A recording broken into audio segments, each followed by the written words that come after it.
Meanwhile, both of Arizona's congressional delegates, who are military veterans, are not satisfied with the White House response.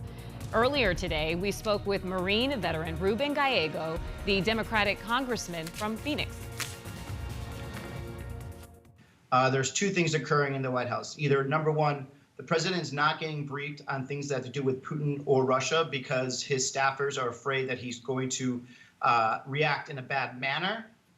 Or number two, the president did get a briefing specifically about these bounties that were put on American soldiers and decided not to do anything. Retired Air Force Colonel Martha McSally was with President Trump just last week when he visited Phoenix.